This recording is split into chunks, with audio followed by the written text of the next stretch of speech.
Shalom, shalom, everybody. Welcome back to another episode of the Pulse of Israel. Not yet back in our ancestral homelands, but I am in sovereign Israeli territory here in New York City. Indeed. Indeed, here in the U.S. Office for Israel's ambassador to the United Nations, Danon. Shalom, Dani. Shalom, shalom. Good to have you here. It is wonderful. Wonderful seeing you.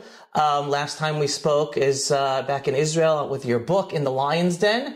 You're back in the Lion's Den, Dani. Well, I wasn't planning to come back, after a very long term, 5 years I was here first time.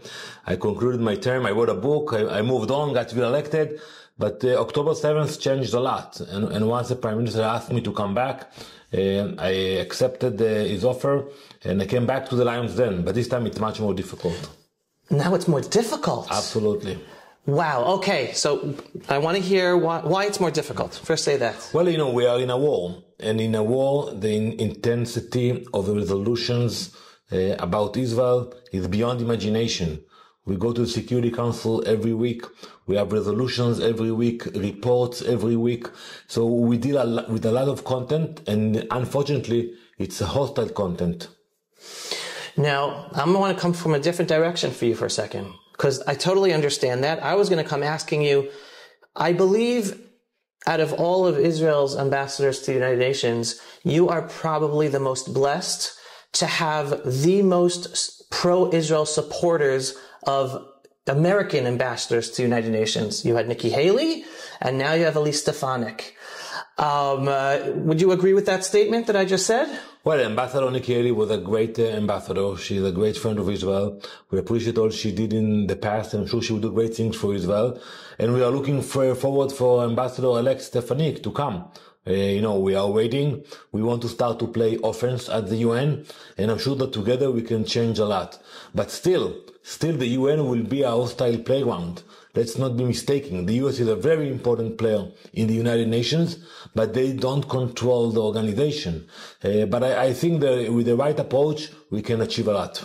And how would you say, based on the difference in your two different time periods and the fact that we are still in this war, that we have to win to protect Israel and the whole freedom-loving world, from your perspective, how are you coming into the job differently this time than you did when you were here for your last term?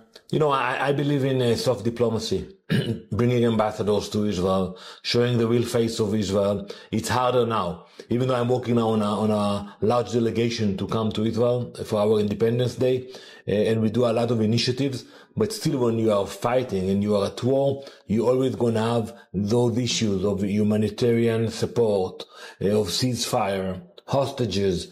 And we are here to remind the world why we are fighting in Gaza. We have hostages there. We will not forget them, and we will make sure that we will finish the job with Hamas. And I was actually with one of your delegations when you brought Nikki Haley to Sderot and down south to the Nova Festival. So that's very important work you do in the soft diplomacy. One of the things that I imagine we're looking forward to is I was personally witness to Elise Stefanik. She gave a speech last week at CPAC, and I heard with my own ears, and then there's video out of it, where she said not only does she plan to defund UNRWA, she plans to dismantle UNRWA. Do you think that's something realistic we can be looking forward to? Absolutely. It's about time. And I speak with many of the ambassadors and tell them, if you want to support the Palestinians, you can do that. But do it through agencies that you have transparency, that they are not collaborating with Hamas, and make sure you know where your funds go to. So I think if the US will push harder on those countries, we can divert the funds to other agencies.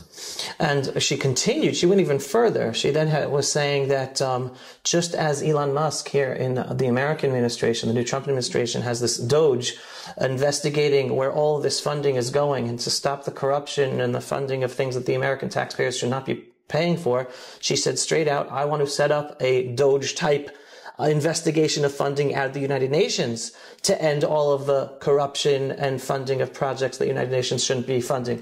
You're very experienced in the United Nations. Do you think there is a chance that you would be able to succeed in getting that off the ground as well? It will not be easy, but I think it can happen, and it should happen. When you look at the budget of the United Nations, the US is giving about 23% of the budget. So there are major players, and I call them not to pull out completely, but to look and see where the money goes, and places that it's a waste or it goes to advocacy against Israel, they should stop funding. Now, another question, and I don't even know if you're going to want to answer this or not, you'll let me know, okay? Thank God we are now blessed with this Trump administration and Elise Stefanik coming into the United Nations as U.S. ambassador. I was just in Washington talking to congressmen and senators, and they all know American politics. One day Trump is not going to be in office. One day the Democrats will back be in office. And those will most probably be more dangerous times for Israel.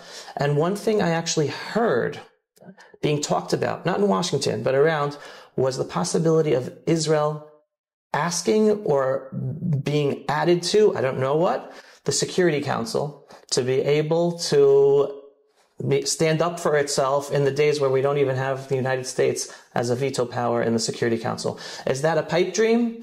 Is that something realistic? Is that something we can even talk about? Well, we should talk about it. You know, I tried in my first term it was not easy for me, but I tried to push my colleagues in Jerusalem to run for a seat in the Security Council. And we started the campaign, but unfortunately, we pulled out. I think it is about time that Israel will run, and I'm sure we can win a seat. Nobody will give it to you. You have to earn it. And I think when you look at the council and you see countries that are sitting there, and Israel never had a seat there, I think it is about time we'll be there. But it's not something that somebody gives it to you. You run, and it's only for 2 years. So I think it's symbolic, it's important. But in terms of our security, our real security, we are counting on our boys and girls. The brave IDF soldiers, they are the ones who are actually providing the security of the Jewish people. Not the Security Council, not the General Assembly. But I think it's important that Israel will be there. And then following what you're talking about right now as a segue, one of the messages we were giving when talking to congressmen and senators was the importance of Israel applying sovereignty, not just in Judea and Samaria, but also ultimately in Gaza as well, not just in order to protect Israel and all Israeli citizens, but also since we're the front line of the whole freedom-loving world, by us applying sovereignty and giving over the message to our what I call Islamonazi enemies that surround us, that no matter anyone who tries to kill us and get rid of us, you're going to lose. And they care about land. I hopefully will have the support of the Trump administration if and when we do that. I imagine it'll be challenging at the United Nations when Israel moves forward for sovereignty in Judea and Samaria. What do you think? Well, it's always challenging at the United Nations. You know, without going into specifics, I always tell my colleagues in Jerusalem, you take the right decisions for Israel, period. I will handle with the pushback here at the United Nations. I know how to do it. I have the experience. We have our American friends. So you think about what's good for Israel. Be bold, be strong, make the right decisions, and we're going to deal with the rest. I couldn't think of a better way to end this interview. Israeli ambassador to the United Nations, Danon, thank you so much. Thank you for coming, and you're welcome to come and visit us again. Amen. And may God above and all around us bless you with the strength and your own experience and the knowledge and the bina, the internal thinking of handling the weight of the United Nations being in this lion's den once again. And again, it's not just about Israel and the Jewish people. You're the front line of the whole freedom-loving world. So God bless you. Thank you very much. Thank you. Everyone, I hope you enjoyed this interview with Israel's ambassador to the United Nations, Danon. And as he ended up saying, yes, it is up to us, the Jewish people in the land of Israel, and our boys and girls and all of us reserve soldiers. We are the front line, and it's what we do on the front line, and it's our connection to God above. It's our partnership. We're going to make this happen. Am Yisrael Chai. Thank you so much for joining me for another episode of The Pulse of Israel here in Israeli sovereign territory in New York City. Looking forward to be back in our ancestral homelands in our indivisible capital, Jerusalem, soon. If you are not yet a subscriber, more? What are you waiting for? Go to pulseofisrael.com and click to subscribe. We are a donor-based operation. If you enjoy and feel that our programming is important, providing a belief-based, politically incorrect, inspiring truth about Israel, the Jewish people, the freedom-loving world, click on the donate button, pulseofisrael.com every once in a while. Shalom, everyone, and thanks for watching. Pulse of Israel, frontline videos from the Holy Land. Support our work by donating today.